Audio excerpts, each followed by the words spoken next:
right. So I'm Mark Thomas with ATI. I manage our developer relations program and work with game developers around the world to help make sure that their games work well with our technology and just advance the cause of graphics everywhere. So we're here at the ATI booth at GDC, and we've got a whole wealth of content on display, some stuff from game developers, some stuff from engine manufacturers, some of our own demos, technology, some of the mobile technology. So we're going to kind of give you a quick walk around and show you what we have here to sell. All right. One of the things that we spend a lot of time on at ATI is our SDK, which is a set of information that we give out to all the game developers who are working on ATI technology. It's got samples, source code, shader examples, a whole bunch of different technology that game developers can just plug into their games and take advantage of right away. We give it out all to anybody off of our website, ati.com/developer. It's the kind of thing that can really help kickstart a team as they're beginning to do 3D work or trying to take their engine to the next level. It's where we put a lot of our research and development information. So it's a really great starting point for graphics. We're just kind of showing that here. Next step down, we've got a bunch of the torque engine stuff here, and I think this is all torque. I don't know if we have any of the torque guys here to show it off themselves, but you can see their game engine here running. It's got a bunch of high texture density stuff. It's a really great technology for garage games. They're right over there. So they're probably better at explaining exactly what that is. So I'll let you guys go over and talk to them on your own. But this is one of the things we do to help people in terms of partners. We also give them exposure in our booth when we think we have great technology that they should be able to get out to game developers. We're a big fan of sort of increasing the knowledge around the industry and making sure that people have the tools they need to build games and make gamers happy. Another one of the partners we've been working with lately is Vivendi and Monolith on Fear, which is a new first-person shooter title that is sort of setting some new bars for graphics and taking advantage of some of the new technology and a lot of great post-processing effects. They're actually in beta right now, and these machines here are connected to that beta going on live. So we've got a couple people playing multiplayer here in the booth against, gamers around the world and testers and journalists and people who are participating in that beta. We think this is going to be one of the big titles of the year. We're really excited about it, and having a chance to work with those guys has been really great. Sort of for us, it's about highlighting our presence with the game development industry and how we can help gamers and game developers take advantage of the latest graphics technology. So we've got about 2 stations for that. Next machine over. This is our demo that we did, that we released. It's actually in that SDK, and you can take a look at the code and so forth. This has about somewhere between, on screen at any given time, 1,000, 1,200 individual soldiers, and we're using some of our instancing technology to make this actually drawable. Each of those soldiers has about 1,000 polygons in them, and if you look closely, you can see they're all slightly different colors. They have different decals on them. I'm not sure if this is, we don't have the interactive mode. This is all rendering in real time. And what we do is we generate an individual seed for each soldier. So each one is a little bit different, a little bit unique. And we draw 4 at a time. And then we go in and we draw the shadows 250 at a time.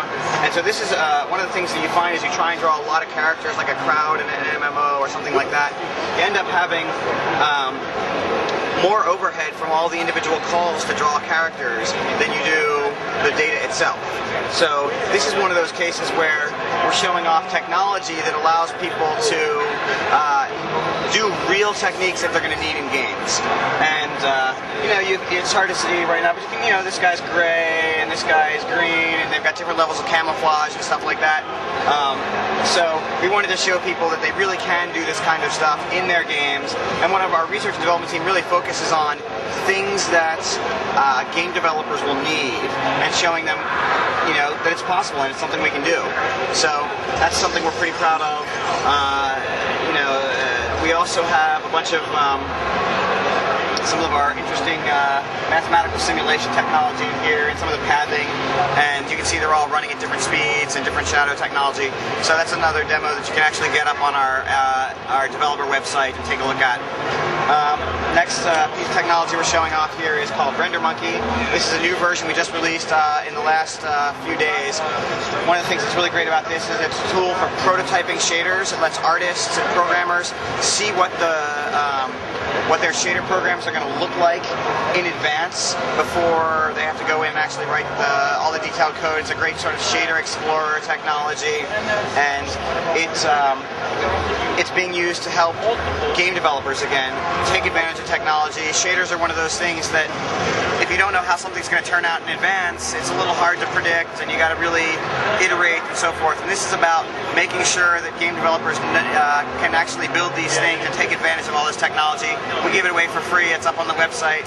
Developers can take advantage of it.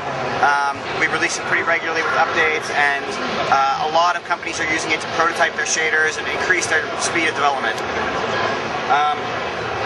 Our next demo here is actually what we're calling Dangerous Curves. It's the sort of return of Ruby, who's sort of a character we've been using in a number of demos. In this case, what we're showing off is a technique called PRT lighting, pre-computed radiance transfer. And what we do is actually sample lighting points along the tunnel, and you can see that on the right what you're seeing is actually the lighting model calculations and what the lighting is doing to the texture, and it generates, let me see if I can,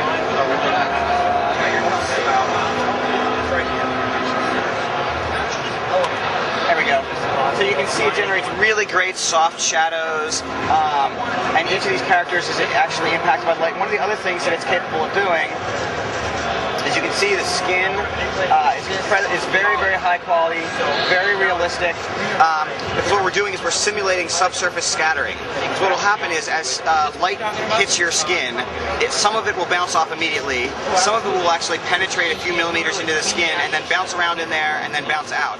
And so this is a technique that we think is actually going to appear in next generation games, and we're sort of using this as an example of how you can actually implement that in your game. We're helping people with that technology, and showing off some of the really exciting things that we can do here. And you can see it really looks incredible. And this is what we think games are going to look like in a couple of years, all real time. So you can see I can pause it, I can go out, I can jump between different scenes, and somehow I can make it go.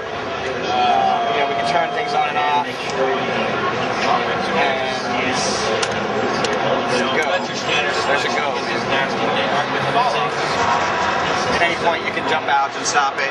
And there's a bunch of other commands that I can never quite remember, but you can actually be following her in different views.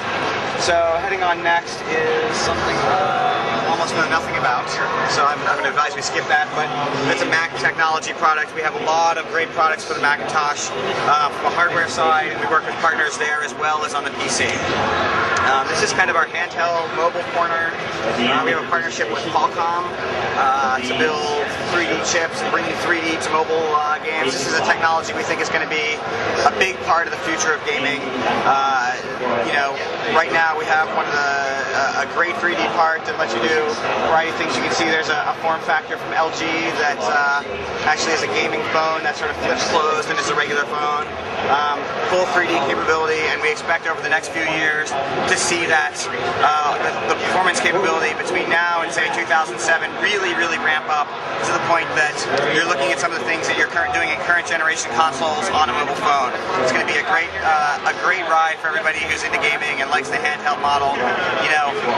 I'm a big fan of all the handhelds, but the phone is the one thing I always carry with me, and to be able to play games on that and have the wireless capabilities, we're really excited about that. So that's a big area of investment for ATI.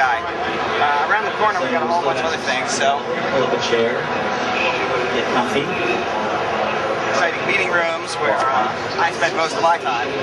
But here's some things we just are demoing, talking about our new certification program, where we find that the most important thing to the gamer is that when they take the game out of the box box and they stick it in the machine, regardless of what version of ATI card they have. They want to know that that game is just going to work.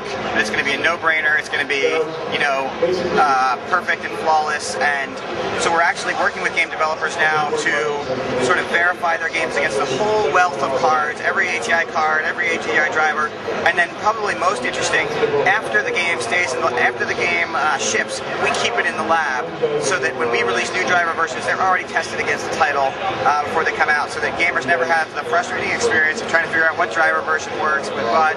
And for us, this is a great technical partnership with game developers that we're using to make sure that people get that same experience of taking the box out of the box and knowing that it's going to work and shop with confidence. So we're signing up lots of game developers for this. People are really excited about it. You're going to hear a lot more about that logo right there, graphics by ATI, in the coming months.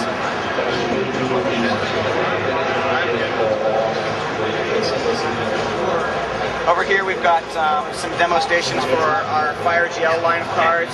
These are sort of the workstation graphics. These are the things that game developers are using to create models and work with Max and Maya and Softimage. And these are really great products that do a lot of high-end OpenGL acceleration. There's a whole family line. A lot of the gamers never really hear about these cards because they're really targeted at workstation type of things, applications where people who are doing advanced 3D modeling, whether it's in the games field or in industrial engineering, designing airplanes and stuff like that.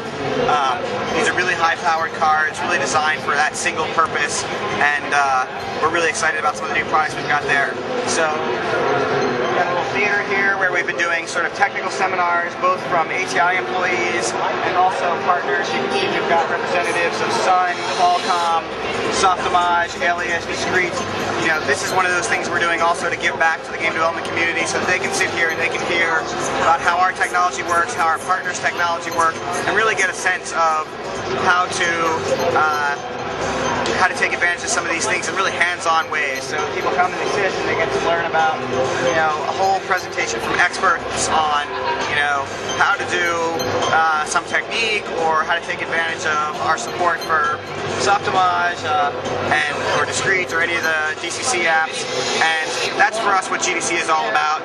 This is a conference that's about game developers and building the community and building the technological bar and the design bar and the art bar. And so this is one of the ways we do that. I'm going to head on over here. Another one of the Fire GL stations. I'm actually not sure what's on the other side of there, so we're going to have to go out and take a look ourselves. But these guys, again, doing 3D Studio Max and Alias and stuff like that for that kind of the Fire GL stuff again over here, and that's probably a good description of our booth. All right, any questions or anything I can answer?